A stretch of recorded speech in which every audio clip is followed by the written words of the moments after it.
Hi, and welcome to Old Time Knowledge. Look at this pie, y'all. This lemon delicious pie. You can make it probably with things that you have in your kitchen right now in your pantry. Saltines, butter, sugar, sweetened condensed milk, lemon juice, and then eggs and whipped topping.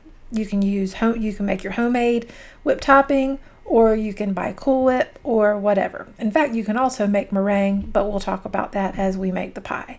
But this is Atlantic Beach pie. So stick with me and we'll get right to it. All right, before we even start to make this pie, we need to talk about it. I'm from Carteret County. I live in Carteret County, and this cookbook is a Carteret County cookbook. It was actually printed at Harker's Island from a church group there, and this particular cookbook has a variety of recipes for a lemon pie that's similar to this one, but they're not quite the same, because the fact of the matter is this recipe is based on traditional Carteret County lemon pies, which are often made with Ritz crackers. This particular recipe was printed in Our State magazine. It was reprinted at the New York Times. So this is the one that a lot of people have heard of. But this is actually a different version created by a chef at a restaurant in Chapel Hill who came up with this after researching the lemon pies that are served down here at the beach at the seafood restaurants, because y'all, every time you go to a seafood restaurant down here, they're going to have some kind of lemon pie. So anyway, this particular recipe is his version of a lemon pie, and it happens to be a pretty good recipe. I make my little tweaks to it, but I'll tell you what they are along the way. But I'm just going to tell you, this is such a good recipe. I highly recommend you try it. It is different than your typical lemon meringue pie. It's delicious, and I think you're going to love it. So here are the ingredients, and you're probably going to have these in your pantry. Some saltines. This recipe calls for about 1.5 sleeves of saltines, a stick of butter, a can of sweetened condensed milk, some sugar, 4 egg yolks, and some lemon juice. And that's it. That's all the ingredients for this pie. I've got another little baggie of saltines here, which is the other half sleeve of the saltines.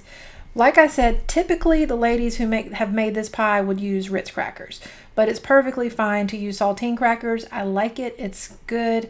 People often have saltines even if they don't have Ritz, because people will keep it in their house for soup or upset tummies or whatever. So anyway, you're just going to crush the crackers. You're going to get them until they're ground up pretty nicely, but not like a fine powder. You're not looking for it to be like a super fine powder.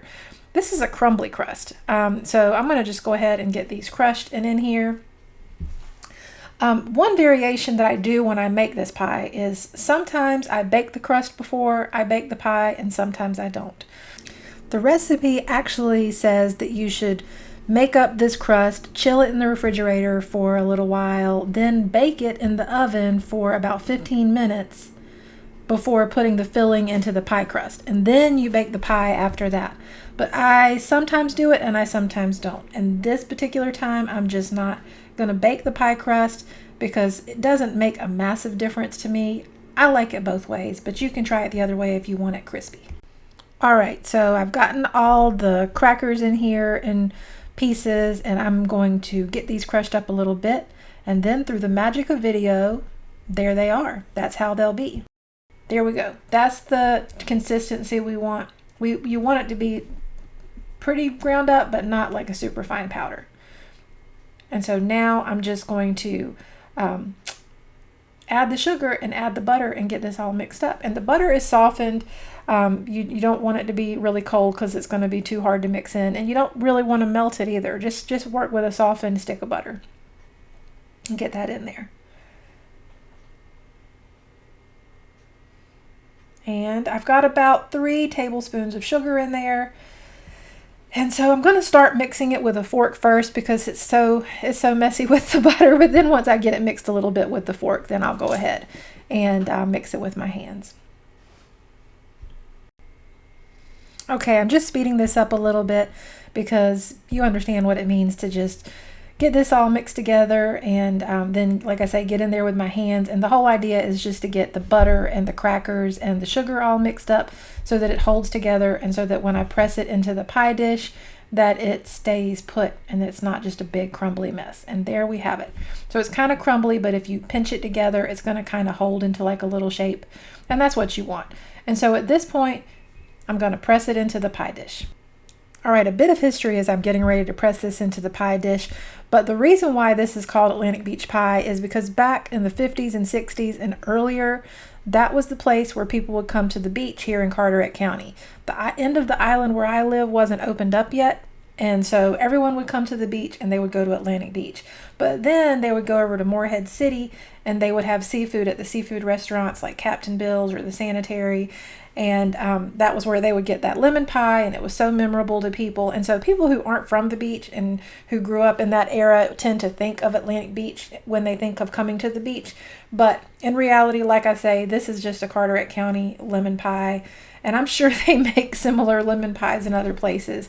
But this is so good. At this point, I'm going to put this pie crust in the fridge and just let it chill for a little bit before I pour the filling in. So let's start getting this mixed up. First, we're going to add the egg yolks. There's 4 egg yolks. From what I understand, when this man developed this recipe, the ladies who had always made this pie were upset because they didn't like the fact that he's wasting the egg whites by not making meringue, because they would not hear of just throwing the egg whites away. They're going to have meringue for the pie if they're making a lemon pie. We're going to add about a half a cup of lemon juice. Traditionally, ladies don't add a half a cup of lemon juice to this pie. He used about a half a cup of lemon juice. And so, but most of the recipes that I've seen for this kind of pie are anywhere from like a quarter of a cup to maybe a third a cup. Some ladies will actually use frozen lemonade. So anyway, this is just his way of doing it.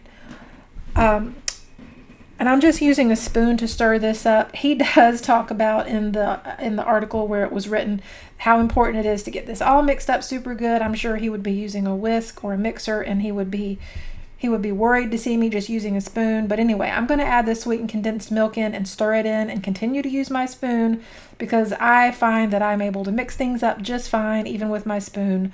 I don't have any problem. I don't have lumps or any weird stuff like that happening. The main thing is you just want to make sure you're getting the egg all incorporated in really good with the lemon juice and the sweetened condensed milk. I mean, this is it. This is all that's in the whole pie.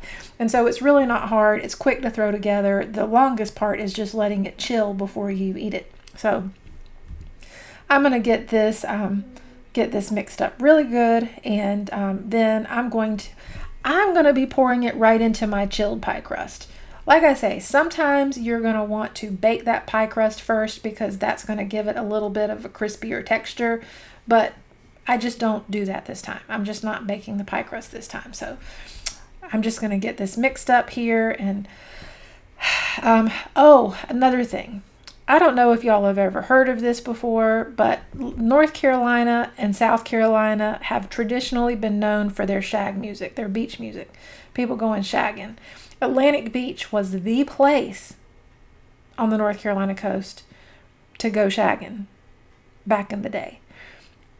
People would love to go to this place called The Circle, which was down at Atlantic Beach. Now they've done away with The Circle and it's just a bunch of old boring condos. But used to, it was a place where there were arcades, and when I say arcades, I don't necessarily mean Pac-Man. I mean like old school arcades. But people could go and they could dance, they could listen to music, they could go down to the beach and catch some rays and just have a good time.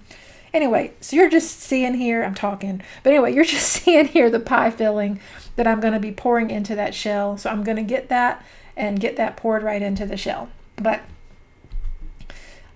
anyway, I was just wanting to tell you a little bit about the shagging. If you've never heard of that before or seen that before, definitely look it up. This is not like Austin Powers shagging. That's not what this is. This is a type of dance. There's also a really good movie that came out in the 80s called Shag, which takes place in Myrtle Beach. So you might check that one out because that'll give you a little bit of insight about what that culture was like back in the day. So, all right, I've got the pie filling poured into the pie crust, and my oven is preheated to 350 degrees. I'm going to pop this in the oven for about 15 to 20 minutes. I'll keep an eye on it. And then I'll take it out. I'll know it's ready just because I'll be able to sort of look at it and see that the surface has changed a little bit, like it will have firmed up just a little bit. You don't want to overcook this pie. You don't want to overcook any pie, but it just does something weird to the eggs when you do. So anyway, like I say, I'm going to bake this for about 15 to 20 minutes and then take it out, and I'm going to let it cool on a rack for a little while on my stove first before I move it to my refrigerator to let it come all the way down and to get really cold, because you want to serve this pie really cold. All right, let's get this into the oven. All right, I ended up baking the pie for about 17 minutes, and now it's ready. There it is. So I just want to show you how it looks. It's beautiful. Look at that yellow. I mean, that's such a pretty yellow. I've got to get a rack and put under it so some air can circulate underneath the pie dish.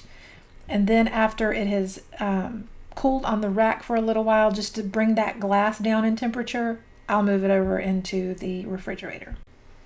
All right, it's been about 8 hours. I have taken the pie out of the fridge and I am going to cut a delicious slice. Now you see how that is? It makes nice clean cut in the pie. And you kind of have to really press down through that cracker crust.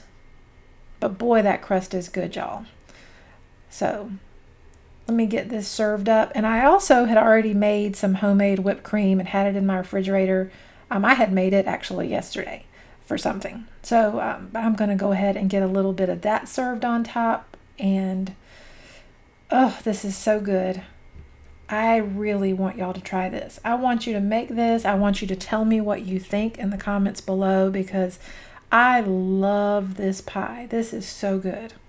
That little bit of whipped cream on top just does something amazing. It balances out the tartness of the lemon. Of course, you know I got to give this a try so I can tell y'all how it is, but I do already know. And it is amazing, amazing, amazing. This tastes like summertime, y'all. Oh, I want y'all to make this. I want y'all to make this and tell me what you think in the comments below. I'm going to be bringing y'all more recipes from here on the Crystal Coast, Carteret County soon, even though this strictly speaking is not a Carteret County recipe, but it's made with Carteret County in mind. So I had to share this with y'all. So I thank you so much for watching, and I'll see you again soon. Bye-bye.